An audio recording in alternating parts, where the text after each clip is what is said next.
Captain Henry Wilmot stood at the edge of the Australian trench near Pozières, staring at wire that refused to make sense, his notebook already crossed through with failed measurements. 3 times he'd walked this section, 3 times the distances came out wrong, and the worst part was the Australians watching him struggle with something close to amusement in their eyes. Subscribe to the channel and support the video with a like or comment. The morning sun, still low enough to throw long shadows across the churned earth, lit up the barbed wire entanglements in a way that should have made their structure obvious. Wilmot had documented defensive positions from Ypres to the Somme, had written portions of the manual on obstacle construction that every engineer in the British Expeditionary Force carried in their kit. He could estimate wire spacing by eye, knew the standard patterns so well he'd once reconstructed an entire defensive schema from memory after losing his field notes to a shell burst. But this defied everything he understood about proper military engineering. He crouched beside a picket post, pulling out his measuring tape again. 4 feet 8 inches to the next anchor point. Then 7 feet 2 inches. Then 5 feet 11. Then 9 feet 3. No pattern, no rhythm, no mathematical relationship he could discern between any of the measurements.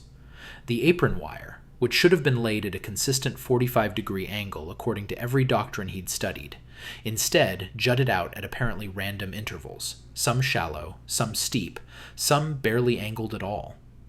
A sound behind him made Wilmot turn.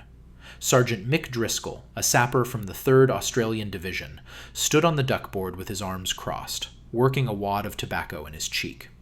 He'd been watching for 10 minutes without saying a word, which Wilmot found more unsettling than if the man had mocked him outright.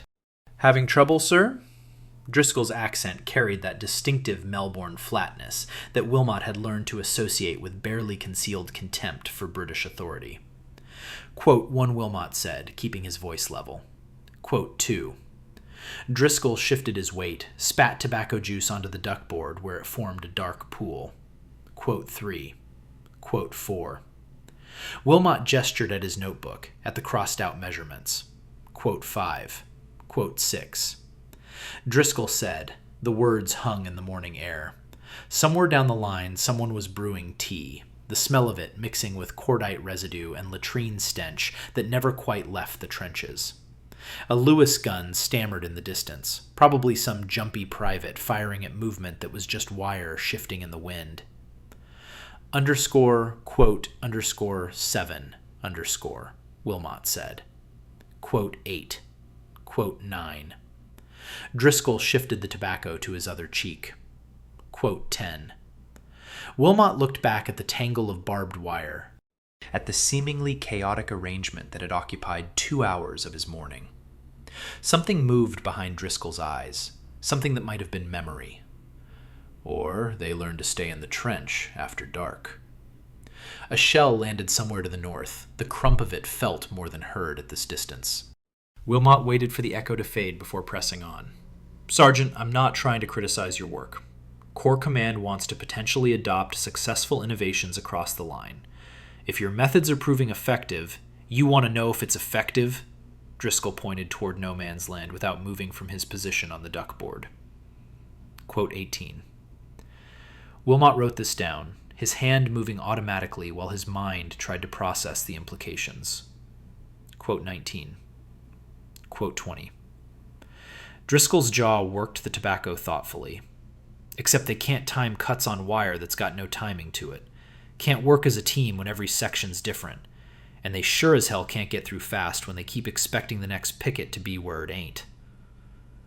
The lesson had been learned 8 months earlier, though at the time nobody understood it as a lesson. Just another catastrophe in a campaign built from catastrophes. Lieutenant Jack Sutherland had gone into the Lone Pine trenches on the afternoon of August 6, 1915, with a platoon of 42 men and the unshakable conviction that British engineering doctrine, refined over decades of colonial warfare, would hold against anything the Turks could throw at them. The wire in front of the Australian positions at Lone Pine had been strung according to regulations, each section measured and documented, the spacing consistent enough that a man could have walked the line blindfolded and known exactly where the next obstacle would appear. The pickets stood at precise intervals, the apron wire angled at exactly 45 degrees, the whole arrangement forming a geometric pattern that would have earned approval from any engineering school in London or Sydney. It looked professional, scientific, utterly modern. It also might as well have been a welcome mat. The Turkish wire-cutting parties had come through the scrub just before dawn, moving with a practiced efficiency that suggested they'd rehearsed against identical obstacles. Sutherland, awake in the trench, with insomnia and bad tinned beef sitting heavy in his stomach, heard the first snips of wire cutters working in the darkness. The sound came from 3 different directions simultaneously, coordinated, methodical. He'd grabbed the nearest corporal and hissed for stand to, but even as men scrambled to firing positions, he knew they were already behind the curve. The Turks cut through in under 4 minutes. Sutherland timed it by his watch, because some detached part of his mind insisted on documenting what was happening, even as another part screamed at him to do something, anything, to stop it. 4 minutes to breach wire that the manual said should hold attackers under fire for at least 10. The Ottoman soldiers didn't charge blindly. They moved through gaps they'd cut with the confidence of men following a map, knowing exactly where each weakness would be, because British doctrine had essentially drawn that map for them. What followed became a confused nightmare of close combat in trenches too narrow for rifles to be useful, men fighting with entrenching tools and bayonets and fists. Sutherland killed a Turkish soldier with his revolver at a distance where he could see the man's eyes widen, then killed another with a broken shovel when the revolver jammed. By the time the sun rose over that wrecked landscape, turning everything the color of dried blood, his platoon had been reduced to 19 men, and the wire in front of their position looked like a gate someone had left open. The stretcher bearers came through after the fighting stopped, moving carefully through the wire that had failed to stop anything. Corporal Davies from Brisbane, who'd been a butcher before the war and had steady hands even when they were shaking, pointed out what bothered him most. The Turkish wire cutters lay scattered among the bodies, purpose-built tools, well-maintained, identical to each other in a way that suggested military issue rather than improvised equipment. They'd been designed for a specific task, cutting through obstacles of a specific type at specific intervals. Quote 22, Davies said, his voice flat with the exhaustion that came after adrenaline burned out. Quote 23. Sutherland, sitting on the fire step with his uniform stiff with blood that wasn't all his own, understood then that they'd been fighting with a fundamental disadvantage. Every defensive position built to British standards was essentially teaching the enemy how to defeat it. The Turks didn't need to scout each new obstacle, didn't need to probe for weaknesses. They already knew where the weaknesses would be because doctrine demanded consistency. He wrote a report that night, his hand cramping around a pencil stub, trying to explain what he'd realized. The wire spacing needed to vary. The patterns needed to break. Predictability was getting men killed. He sent it up through channels, through officers who nodded, and filed it with 100 other reports from junior lieutenants who thought they'd discovered something important. The report disappeared into the administrative machinery of Gallipoli, and Sutherland assumed it had died there, another good idea smothered by bureaucracy and the weight of tradition. But 8 months later, in the utterly different hell of the Western Front, something changed in Australian defensive doctrine. No announcement, no explanation, just a terse memorandum that started circulating through divisional headquarters. Sutherland, now a captain with a new platoon and a persistent tremor in his left hand, read the directive 3 times before he understood that someone, somewhere, had actually listened. The memorandum arrived at 3rd Division headquarters on a Tuesday afternoon in March, 1916, carried by a dispatch rider who looked too young to shave and too tired to care what he was delivering. Major Thomas Wright, temporarily assigned to engineering coordination after taking shrapnel in his shoulder at Fromelles, signed for the document without looking at it, then left it on his desk while he finished arguing with a supply officer about picket deliveries that were 3 weeks overdue. When Wright finally opened the envelope, he found a single sheet of paper with no letterhead, no official stamp, nothing to indicate where it had originated or who had authorized it. The typing was clean, but the signature line was blank, not unsigned in the sense of awaiting approval, but deliberately left empty, as if whoever wrote it preferred anonymity to credit. The directive itself was brief to the point of terseness, the kind of writing that suggested a staff officer who'd learned to strip everything down to essential information. All wire obstacles would now be constructed with variable spacing between 4.5 and 13.5 feet. Apron placement would be randomized rather than following standard angles. Picket depth would be staggered without consistent pattern. The memorandum provided no explanation for these changes, no tactical justification, no reference to previous doctrine or lessons learned. It simply stated what would be done, as if the reasons were either too obvious to mention or too sensitive to commit to paper. Wright read it twice, then called in Lieutenant Porter, who'd been a surveyor in Adelaide before the war and still thought in terms of precise measurements. Porter took the memorandum, read it standing up, and his face went through several expressions in quick succession: confusion, then comprehension, then something that might have been professional offense. Quote 24, Porter said, holding the paper like it might be contagious. Quote 25. Wright had thought the same thing, but hearing it spoken aloud made him reconsider. Wright took the memorandum back, studying it again for clues about its origin. Porter shrugged. Quote 30. Quote 31. Wright noticed something he'd missed on first reading. The paper quality was better than standard military issue, the typing more precise than what the divisional secretaries usually produced. This came from someone with access to good equipment and time to compose it properly, not a field decision. The memorandum made its way through the division over the following week, copied by hand because nobody wanted to risk sending it through normal channels where it might be intercepted or questioned. Engineering officers read it in dugouts by candlelight, in headquarters tents with rain drumming on canvas, in communication trenches during the brief lulls between shellings. Reactions varied from skepticism to grudging acceptance to something close to relief, as if the directive had given official permission for doubts they'd been harboring privately. Captain Ross, who commanded a sapper company and had once taught mathematics at a secondary school in Perth, gathered his sergeants and burned his copy of the British Engineering Manual in a brazier outside his dugout. The pages curled and blackened, years of accumulated doctrine turning to ash, while his men watched in silence. When someone asked if he was sure about this, Ross gestured at the memorandum with his free hand. Quote, 33. He dropped the last pages of the manual into the brazier, watched them catch and flare. Quote, 34. But even as officers began implementing the new directives, questions lingered.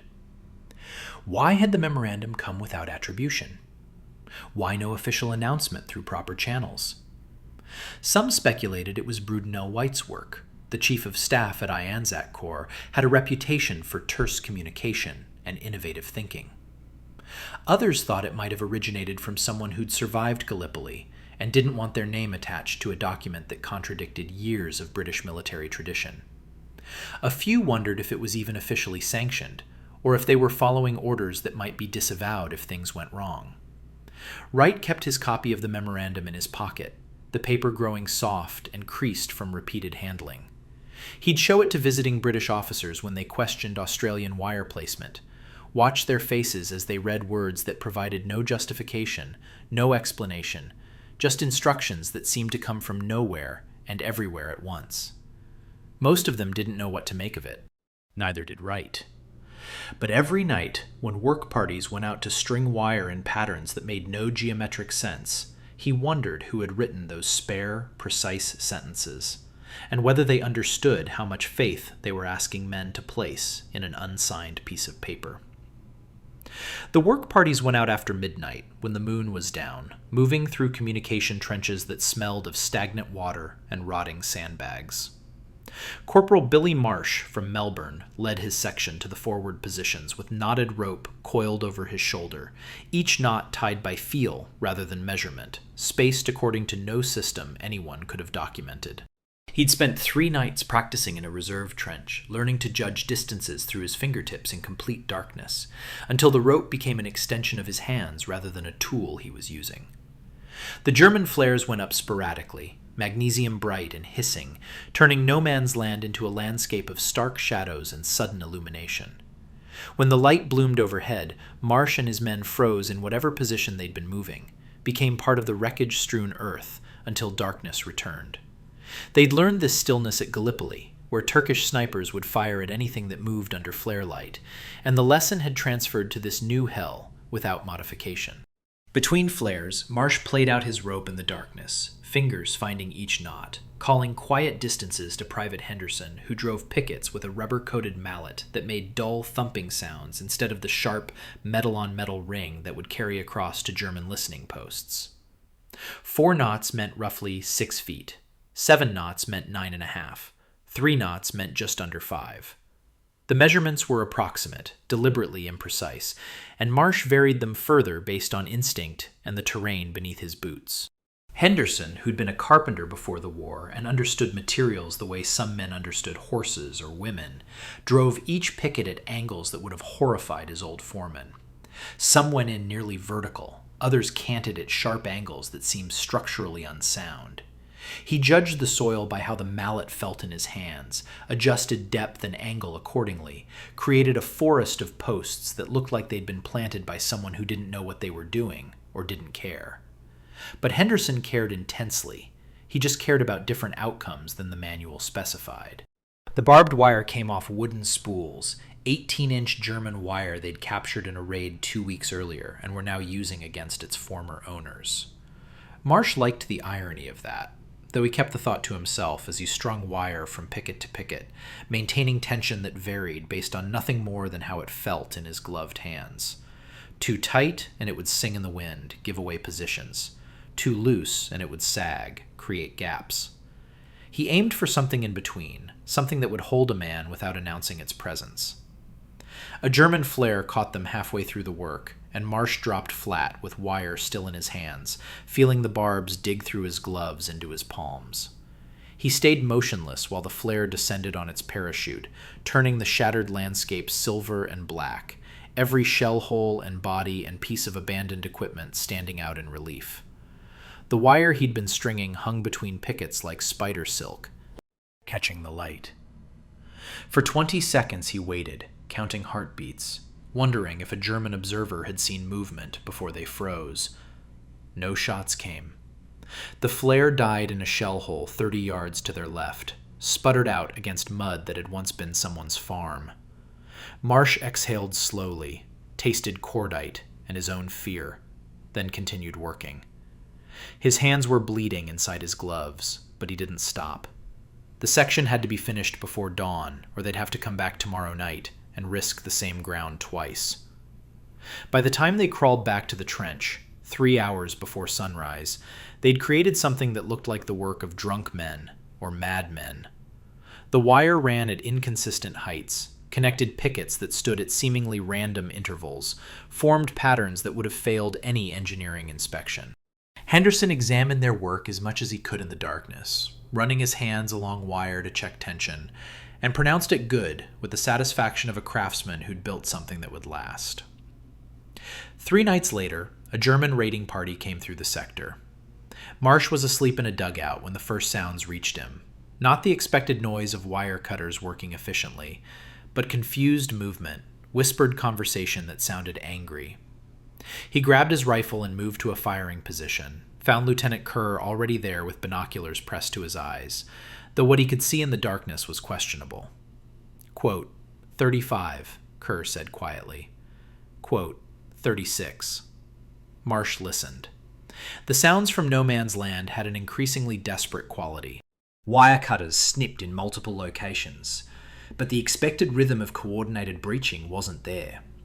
Instead, there was confusion, men calling to each other in German, the kind of communication that suggested plans falling apart in real time. Quote 37, someone asked from down the trench. Quote 38, Kerr said. Quote 39. The German party spent another 10 minutes trying to cut through, their movements growing louder as frustration overcame tactical discipline. Marsh could hear them now without straining, could picture them tangled in wire that refused to follow any pattern they'd trained against, each man expecting the next obstacle to be where it wasn't, their wire cutters positioned for spacing that didn't exist. When Kerr finally gave the order to fire, the the machine guns opened up with overlapping fields that caught the Germans still hung up in the wire, still struggling with obstacles they couldn't predict. The sounds from no man's land changed from frustration to something worse, then faded to silence, punctuated by occasional moaning that would continue until dawn. Marsh didn't feel triumph, just a cold recognition that the chaotic wire he'd strung by feel in the darkness had done exactly what it was supposed to do: turn enemy training into a liability. The wounded German pioneer came in with a raiding party that had miscalculated badly, hit Australian positions near Bullecourt in late April, expecting lighter resistance than they found.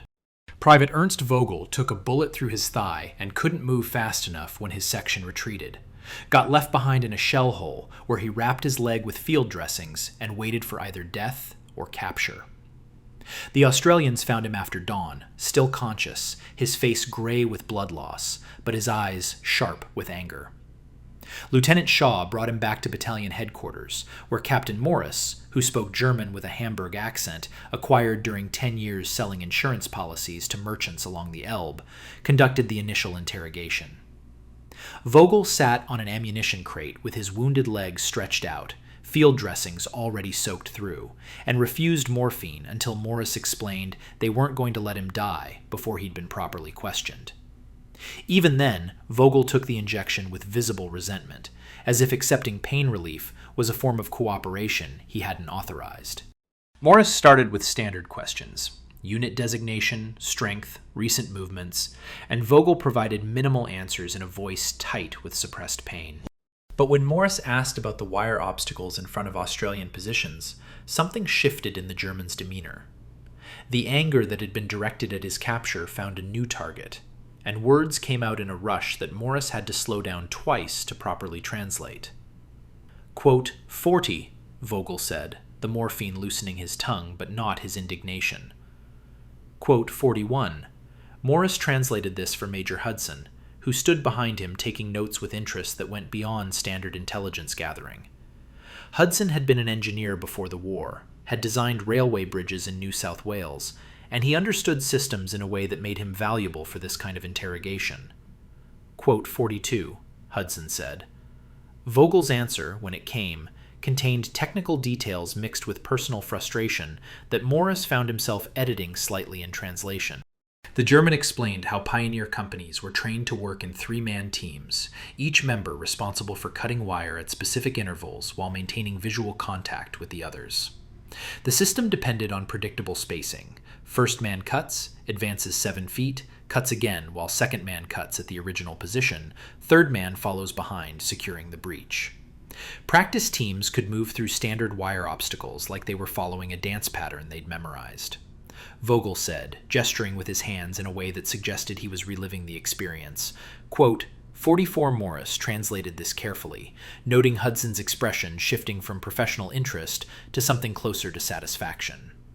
The major asked several follow-up questions about German training procedures, about how widely the pioneer techniques were taught, about whether other units along the front used similar methods. Vogel answered most of them, the morphine and blood loss combining to overcome whatever resistance he'd intended to maintain. What emerged from the interrogation was a picture of systematic German preparation undermined by an innovation so simple it seemed almost stupid. The German army had invested significant resources training their assault engineers to defeat British defensive obstacles, had created specialized units equipped with purpose-built tools, had developed coordinated techniques refined through practice and analysis, and the Australians had rendered all of it largely useless by refusing to follow the patterns that made such training possible. Hudson asked. Morris posed the question, and Vogel's response came with a bitter laugh that didn't need translation. Quote 46. Morris included this in his translation, but left out the edge of respect that had crept into Vogel's voice when he said it. The grudging acknowledgement from one professional to another that someone had found an effective counter to his training. Hudson caught it anyway, made a note in the margin of his report that Morris could see from his angle said simply, morale effect.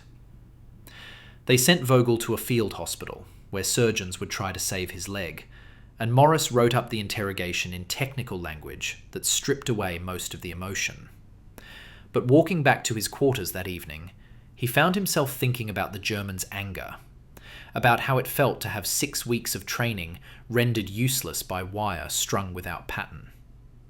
The innovation worked not just because it created a physical obstacle, but because it attacked the psychological confidence that came from preparation and system.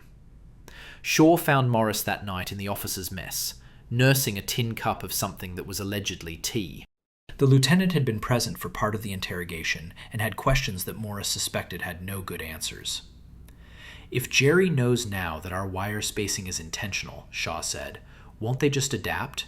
Train for random patterns instead of predictable ones?" Morris stared into his tea, watching steam rise in the lamplight. "Probably. Question is how long that takes, and whether we can stay ahead of whatever they come up with next." The Canadian officers arrived at Messines in early June, 3 majors and 2 captains with notebooks and cameras, making a formal study visit that had been arranged at corps level. Major Raymond Colwell led the group, a meticulous man from Toronto who'd taught military history before the war and approached tactical problems with academic thoroughness. He'd requested permission to examine Australian defensive positions after reading intelligence summaries that suggested lower penetration rates by German raiding parties in their sectors. Lieutenant Marcus Webb, assigned to escort the Canadians, met them at divisional headquarters and immediately sensed their expectations didn't match what they were about to see. They carried measuring tapes and surveying equipment, had brought along a photographer to document construction techniques, spoke about wire obstacles using precise engineering terminology that suggested they expected to find systematic innovations they could replicate. Webb said nothing during the introductions, just led them forward through communication trenches still damp from morning rain. The Canadian officers examined the wire in silence for nearly 10 minutes, moving along the trench line with their measuring tapes extended, calling out distances to each other that grew increasingly confused. Colwell crouched beside a picket post, studied the angle, moved to the next one, and found it canted differently. He pulled out his notebook and started sketching the layout, then stopped and stared at what he'd drawn as if the paper was lying to him. "There's no formula," Colwell said finally, looking up at Webb with an expression that mixed confusion with something that might have been disappointment. "I thought perhaps you'd discovered optimal spacing variations, some mathematical relationship that improved defensive efficiency. But this is just random, isn't it?" Webb considered how to answer that. "Not random exactly, but not systematic either." Captain Brennan, a combat engineer from Montreal who'd been examining the apron wire, straightened up with mud on his knees. Quote 54. The Canadians exchanged glances that Webb had learned to recognize, the look of professional soldiers encountering something that violated their training but couldn't be dismissed because it was clearly working. Brennan pulled out his own measuring tape, checked distances between 3 consecutive pickets, wrote down numbers that showed no mathematical relationship to each other. "And your men can maintain this. They remember where the gaps are, which sections are passable. They learn the wire they string themselves, different sections, different patterns. Or not patterns exactly." Webb struggled to articulate something he understood through experience, but had never needed to explain. "It's more like each work party creates their own obstacle, and they're responsible for knowing it." Colwell walked the line again, his trained eye trying to find some underlying principle he could extract and teach. He'd built his career on identifying patterns, on understanding how tactical innovations could be systematized and disseminated through proper doctrine. But the Australian wire defeated analysis precisely because there was nothing to analyze, no central principle to grasp and replicate. Quote 59, Colwell asked. Quote 61. Webb said this without emotion, stating facts that didn't need embellishment. "It's a trade-off. Our wire stops German pioneers better than standard patterns, but it's harder for us to work with, too." The Canadians spent another hour examining the obstacles, taking photographs that would look chaotic when developed, making notes that grew increasingly sparse as they realized there was no system to document. Major Peterson, who'd been quiet throughout the inspection, finally spoke up as they prepared to leave. Quote 63, he said. Quote 64. Webb nodded slowly, recognizing truth in words he'd never quite formulated himself. The innovation worked precisely because it couldn't be systematized. couldn't be reduced to doctrine that would be followed uniformly across the front. The moment it became official policy with training guidelines and engineering specifications, it would create new patterns that German pioneers could study and defeat. On the train back to their sector, the Canadian officers sat in a passenger car requisitioned for military transport, watching the scarred landscape roll past through windows that rattled with each rail joint. Colwell had his notebook open but wasn't writing, just staring at sketches that showed wire layouts that made no geometric sense. Quote 65, Brennan said. Quote 66. Quote 67, Colwell replied. Quote 68. Peterson, who'd been looking out the window at nothing in particular, turned to face the others. The Australians haven't just changed their wire, they've changed the relationship between doctrine and practice. They're accepting casualties from their own obstacles, accepting that some of their men will die because there's no safe pattern to memorize. That's not a tactical innovation we can just adopt. It's a fundamental shift in how they think about acceptable losses. The train lurched over damaged track, throwing them against their seats. When it smoothed out again, Colwell closed his notebook and put it away. He'd written nothing useful on this trip, had documented an approach that couldn't be documented, had witnessed effectiveness that couldn't be replicated through normal military channels. Back at Canadian Corps headquarters, he'd write a report that would frustrate everyone who read it, a technical analysis that concluded the subject couldn't be analyzed. But sitting in that rattling train car, watching France slide past in shades of mud and destruction, Colwell understood something he wouldn't put in his official report. The Australians had found an advantage that existed only as long as it remained informal, undocumented, resistant to the systematization that defined modern military organization. The moment it became official doctrine, it would die, and that meant it was probably already dying, because innovations in warfare never stayed secret long enough to matter. By August 1916, listening posts in Australian sectors began reporting changes in German wire-cutting operations. The sounds from no man's land had shifted. Longer preparation times, more communication between pioneers, frequent pauses that suggested confusion giving way to methodical problem-solving. Sergeant Driscoll, stationed in an advanced sap near Pozières with 2 men and a field telephone, logged the activity in a notebook that would never be filed officially, but which officers read with increasing concern. The night of August 12th, Driscoll heard German pioneers working for 43 minutes before they withdrew without attempting a breach. They brought extra equipment. He could hear it clanking as they moved, could distinguish the sounds of different cutting tools being tried and discarded. Someone was calling instructions in German, patient and methodical, like a foreman training apprentices on a job site. When dawn came and Driscoll examined the wire through a trench periscope, he found test cuts in 5 different locations, none of them completed, as if the Germans were studying the obstacle rather than trying to overcome it. Lieutenant Harper brought this observation to Captain Sutherland, who'd been promoted after Gallipoli and now commanded a company responsible for a 600-yard section of line. Sutherland read Driscoll's notes with the expression of a man watching an advantage expire in real time, then called for his engineering sergeant to join a conference that took place in a dugout reinforced with timber salvaged from destroyed farmhouses. "They're adapting," Sutherland said without preamble. "Question is, how fast and how effectively?" Sergeant Yates, who'd strung most of the wire in their sector, sat on an ammunition crate and pulled tobacco from his pocket, rolling a cigarette with fingers that were permanently scarred from handling barbed wire. Quote 72 Harper, younger and less experienced than either of the other men, asked the question that Sutherland had been avoiding. Quote 73, quote 74. Sutherland took the notebook from Harper, studied the timeline of German activity. Quote 75. The idea came from Yates, proposed so casually that at first Sutherland thought he was joking. They'd vary the wire gauge itself, mix thick and thin strands in unpredictable combinations. German pioneers trained on standard 18-inch wire would bring cutters sized for that specific thickness. Encountering mixed gauges would force them to carry multiple tools, to identify wire thickness and darkness before attempting cuts, to slow down their breaching operations even further. "Can we get different gauge wire?" Sutherland asked. "Supply chain's barely keeping up with what we need now."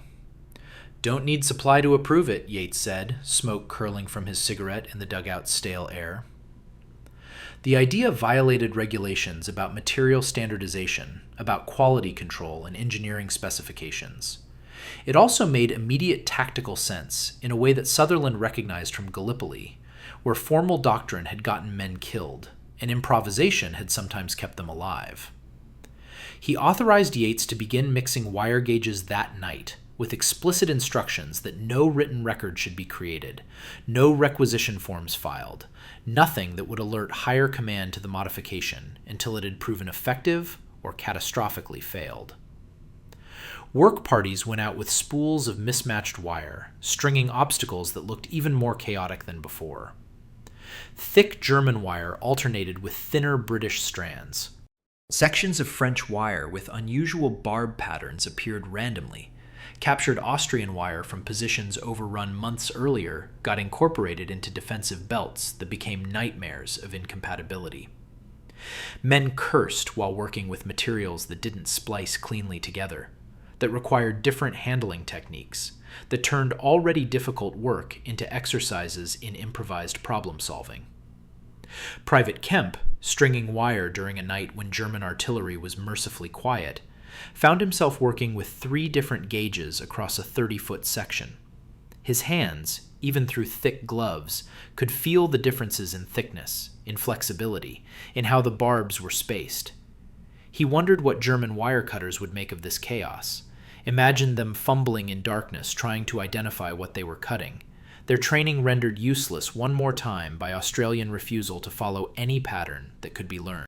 The first test came 2 weeks later, when a German stormtroop unit, newer formation trained specifically for trench warfare, attempted a raid near the same sector where Driscoll had logged the reconnaissance activity. They came in force, 40 men supported by artillery preparation that was supposed to cut the Australian wire, but instead just rearranged it into different patterns of chaos. The assault pioneers who led the breach attempt carried specialized equipment, multiple sizes of wire cutters, Bangalore torpedoes for sections that proved too difficult to cut manually, even small explosive charges designed to blast through heavy obstacles. None of it worked quickly enough. Listening posts reported sounds of frustration that escalated to desperation as the Germans struggled with wire that defeated their new equipment as effectively as it had defeated their old training. They spent 18 minutes attempting to breach, long enough for Australian machine gunners to be fully awake and positioned, long enough for artillery to be called in on coordinates already registered. When the Germans finally withdrew, they left behind tools and equipment that would be studied with interest, evidence of adaptation met by counter-adaptation, innovation answered with further innovation. But in his dugout that night, Sutherland didn't feel triumph. He felt like a man running up a staircase that was collapsing behind him, staying one step ahead of disaster through speed rather than superiority. The Germans would study the mixed wire gauges, would develop new techniques, would eventually create training that accounted for variability itself. And when that happened, what would the Australians do next? How many iterations of this tactical dance could they sustain before they ran out of innovations, or the war ended, or everyone involved was dead? He didn't write these thoughts in any report. Instead, he authorized Yates to begin experimenting with wire tension variations, with picket materials that would require different cutting approaches, with anything else that might buy them another few weeks of advantage. The war had become a contest of adaptation speed, and stopping meant losing, even if you'd been winning moments before. The deaths came on a night in September when fog rolled across no man's land thick enough to muffle sound and reduce visibility to arm's length. Private Tommy Fletcher, Corporal Jack Winters, and Sapper Michael Reese went out to repair wire damaged by German artillery earlier that day, moving through their own defensive perimeter with confidence based on familiarity that turned out to be misplaced. They were working in a section they hadn't strung themselves, relieving a unit that had rotated out 3 days earlier, and the wire pattern they'd been briefed on existed only in approximation. Fletcher went first, the one with the best night vision, moving through what should have been a gap between apron sections. Except the gap wasn't where he expected, offset by 2 feet from the briefing description, and he walked directly into concertina wire that had been installed at an angle nobody had mentioned. The barbs caught his uniform and then his flesh as he instinctively tried to pull free, each movement tangling him further into wire that was stronger than it looked. Winters heard Fletcher's suppressed gasp, "You learn not to cry out in no man's land," and moved toward the sound to help, following what he thought was the safe path his corporal had taken. But Winters was coming from a different angle, and the wire layout that made sense from one direction became a maze from another. He found Fletcher tangled in wire, but couldn't reach him without entering an obstacle belt he hadn't seen in the darkness and fog, wire strung at ankle height, specifically to catch men moving in exactly this situation. Reese, the most experienced of the three, recognized the situation was deteriorating and called quietly for them to stay still while he went back for wire cutters and help. But movement in no man's land had already been detected. German listening posts were good at their job, too. And a flare went up that turned the fog luminous, creating a diffuse glow that somehow made visibility worse rather than better. Reese froze, and through the glowing fog he could see Fletcher, hanging in wire like a puppet with cut strings. Winters crouched at the edge of another wire section, all three of them exposed if the fog cleared. The flare died, and Reese moved again, faster now, because time was critical and caution had already failed them. He hit wire he didn't expect, thicker gauge German strand that had been incorporated into this section, and his momentum carried him forward into a picket that caught him across the chest. The impact drove air from his lungs and sent him backwards into more wire, and suddenly all three of them were trapped in obstacles they'd helped create, victims of unpredictability that didn't distinguish between German pioneers and Australian sappers. Lieutenant Warren, monitoring the wire party from the trench, realized something had gone wrong when they missed their scheduled check-in. He sent out Sergeant Hayes with 2 men and explicit instructions to move slowly, to assume nothing about wire positions, to treat their own obstacles like they were navigating enemy defenses. Hayes found them 40 minutes later, all three still alive but badly tangled, Fletcher bleeding from multiple lacerations, Reese with what would turn out to be 3 broken ribs from the picket impact. Getting them out took another hour, working with wire cutters and heavy gloves, each cut potentially weakening the defensive barrier they'd been sent to repair. Hayes made decisions about which sections to cut and which to leave intact, trying to maintain some obstacle effectiveness while extracting his men, knowing he was creating gaps that would need to be filled before dawn. Fletcher passed out from blood loss halfway through the extraction, which made him easier to move, but meant he couldn't help navigate the wire surrounding him. They brought all 3 back alive, which was better than it could have been. Fletcher spent 2 weeks in a field hospital recovering from wire cuts that became infected despite treatment, lost the use of 2 fingers on his left hand where barbs had severed tendons. Reese returned to duty after his ribs healed, but moved differently afterwards, more cautious, the confidence that came from expertise replaced by awareness that expertise wasn't enough when the system lacked patterns to master. Warren filed an incident report that was deliberately vague about causes, attributing the accident to fog and poor visibility, rather than to wire layouts that couldn't be memorized. But privately he compiled notes about the incident that he kept in a personal journal, writing in careful handwriting about trade-offs that nobody wanted to acknowledge officially. The irregular wire spacing that stopped German pioneers also stopped Australian sappers. The unpredictability that rendered enemy training useless rendered their own training incomplete. They'd created obstacles that were nearly as dangerous to them as to the Germans, and men were paying the price in blood and broken bones. Other units reported similar incidents, though not all of them made it into official records. A corporal from Brisbane died in his own wire during a night repair operation, got disoriented in fog and wandered into a section he thought was clear. 2 sappers from Adelaide were badly injured when they attempted to use a path through the wire that had been closed off without notification because the work party that closed it had been killed by artillery before filing their report. The irregular system worked defensively, but created maintenance and navigation problems that standard obstacles didn't have. Captain Sutherland, reading Warren's incident report along with similar documents from other companies, found himself doing mathematics that had no good solution. The irregular wire reduced German breakthrough attempts by an estimated 30% based on intelligence assessments and observation. but it increased Australian casualties during wire maintenance and movement by perhaps 15%, based on incident reports that were probably incomplete. Was that trade-off acceptable? How did you calculate the value of attacks prevented against the cost of friendly casualties from your own obstacles? He brought this question to Major Wright, who listened without interruption and then sat in silence for nearly a minute, staring at papers on his desk that might have been relevant or might have been something else entirely. Wright said finally. Sutherland asked, quote, 83. Wright didn't answer, which was itself an answer. They were committed to a defensive system that couldn't be evaluated through normal metrics, that existed in a space between official doctrine and unofficial practice, that was simultaneously effective and dangerous in ways that defied easy assessment. And men were dying in wire that their own side had strung, becoming casualties of innovation that nobody would acknowledge openly, because acknowledging it meant either defending the trade-off or abandoning the advantage.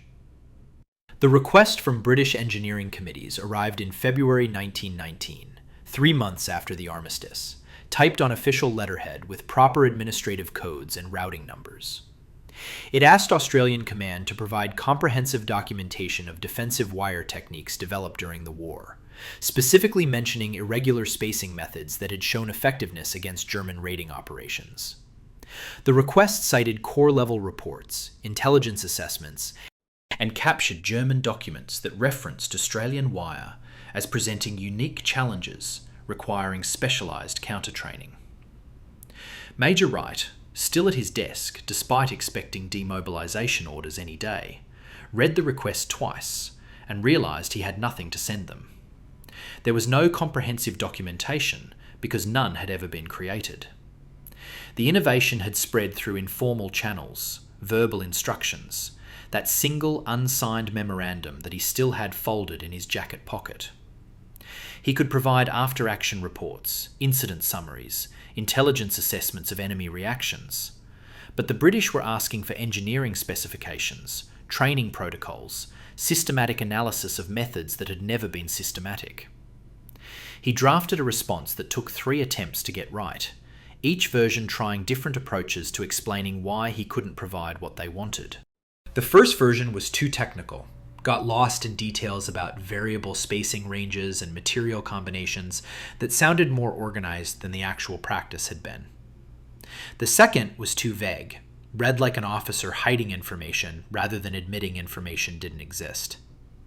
The third version, which he finally sent, acknowledged the innovation's effectiveness while honestly stating that implementation had been largely decentralized, left to individual units and work parties, never formalized into doctrine that could be taught systematically. Similar requests went to other Australian units, and similar responses came back. Incomplete accounts, contradictory descriptions, acknowledgments that the methods worked without clear explanations of exactly what those methods were. Captain Sutherland, asked to document his company's wire techniques, wrote 5 pages that essentially described chaos made intentional, randomness created on purpose, a defensive approach that existed primarily in the hands and judgment of men who'd learned it by doing rather than by studying. Lieutenant Kerr, compiling notes from his sappers, found that even men who'd worked together on the same wire sections described the work differently. Each had focused on different aspects: spacing, tension, picket angles, gauge variations, and none of them had thought in terms of creating a system that others could replicate. They'd been solving immediate tactical problems, staying one step ahead of German adaptation, working with whatever materials and ideas came to hand. Turning that into documentation suitable for peacetime military engineering manuals was like trying to write assembly instructions for something that had been built without plans. The Canadian Corps, following up on their pre-war visit to Australian positions, sent a more specific inquiry, asking whether the wire spacing innovation had been officially adopted as doctrine, and if so, what modifications had been made based on operational experience. Major Colwell, who'd visited Messines and understood why documentation was problematic, wrote the request himself in language that suggested he already knew the answer would be unsatisfying.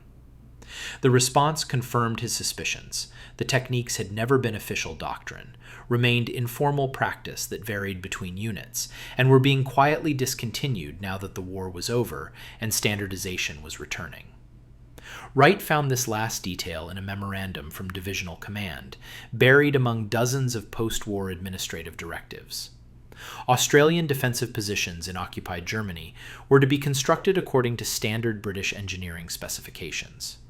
Variable wire spacing was not mentioned as either authorized or prohibited. It simply vanished from official consideration, as if it had never existed. The war was over. The emergency that had justified improvisation had passed, and military organization was reasserting its preference for uniformity over effectiveness that couldn't be standardized. In Melbourne, filing post-war documentation in 1919, a staff captain named Morrison came across the original unsigned memorandum while sorting through papers that had accumulated in 1st Anzac Corps headquarters. He read it with interest, noting the terse style and lack of attribution, then searched for follow-up assessments or evaluation reports. He found references to the wire spacing innovation in intelligence summaries and after-action reports, found casualty statistics that suggested it had been effective, but found no systematic analysis of why it worked, or how it might be improved, or what lessons should be carried forward into peacetime doctrine. Morrison considered writing that analysis himself, compiling the scattered references into a coherent document that future military planners might use. He spent a week gathering materials, reading reports, trying to reconstruct a complete picture from fragmentary evidence. But the more he read, the more he understood why no such analysis had been written during the war. The innovation's effectiveness came partially from its resistance to systematization, from the fact that German intelligence couldn't study Australian doctrine because no such doctrine existed. Documenting it thoroughly might preserve the knowledge, but it would also destroy the essential quality that had made it work. He filed the memorandum with a note indicating it was a historical artifact of operational practices, 1916 to 1918, no longer in effect. The note contained no assessment of effectiveness, no recommendation for future use, nothing that would draw attention or encourage study. Morrison understood, without quite being able to articulate why, that some innovations were meant to live briefly and die quietly, their value existing in a specific moment that couldn't be preserved through documentation. But he kept a copy for himself, tucked into a personal file that would eventually end up in a storage box in his attic, part of accumulated papers that his children would sort through after his death decades later. The memorandum would survive as a curiosity, a single unsigned page that hinted at practices nobody had fully documented, a ghost in the historical record that suggested something significant had happened without explaining exactly what or why. Other copies survived in similar ways: personal files, company records that avoided official scrutiny, notebooks kept by officers who thought someone should remember, even if the memory served no practical purpose. The wire spacing innovation existed in these scattered fragments, in incomplete accounts that contradicted each other on details, while agreeing that something effective had been done, something that had saved lives while costing lives, something that had worked precisely because it couldn't be reduced to the kind of documentation that military organizations required. And in the growing historical record of the war, as official histories began to be compiled and tactical innovations catalogued, the Australian wire spacing received brief mentions that frustrated researchers who wanted specifics. The descriptions were vague, the methods unclear, the assessment of effectiveness based on fragmentary evidence. It existed as a footnote in the larger story, a tactical adaptation that had mattered during the war, but left almost no trace for peacetime analysis, as if the innovation itself had been designed to vanish once the emergency that created it had passed. Decades after the armistice, when military historians began systematic studies of Western Front tactics, they noticed patterns in the data that resisted easy explanation. Statistical analysis of German raid success rates showed anomalies in sectors held by Australian forces during 1916 through 1918. Penetration rates were lower, raiding party casualties higher, time spent breaching wire obstacles measurably longer. The numbers suggested something significant had happened, but official records provided insufficient detail to determine what. Professor James Thornton, researching trench warfare innovations at Cambridge in 1952, spent 6 months trying to reconstruct Australian wire techniques from surviving documentation. He found references scattered through intelligence reports, mentions in personal memoirs, brief descriptions in unit histories. Each source added fragments to the picture, but the fragments didn't assemble into anything resembling comprehensive understanding. It was like trying to reconstruct a building from photographs of individual bricks, with no blueprint to show how they'd been arranged. Thornton interviewed Australian veterans when he could find them, men in their 60s and 70s who'd strung wire in darkness 4 decades earlier. Their accounts were vivid about specific nights, particular incidents, the feel of working with different wire gauges and unpredictable spacing. But when pressed for systematic descriptions, for the underlying principles that had guided their work, they struggled. One former sapper from Brisbane, asked to explain the methodology, finally said, quote, 84, and then changed the subject to mates he'd lost, listing names with the precision his memory couldn't apply to technical details. The frustration in Thornton's research notes was evident. He'd expected to find an innovation he could document and teach, a tactical development that could be added to military curriculum as an example of effective adaptation. Instead, he found something that had existed primarily in practice rather than theory, in the hands and judgment of individual soldiers rather than in official doctrine.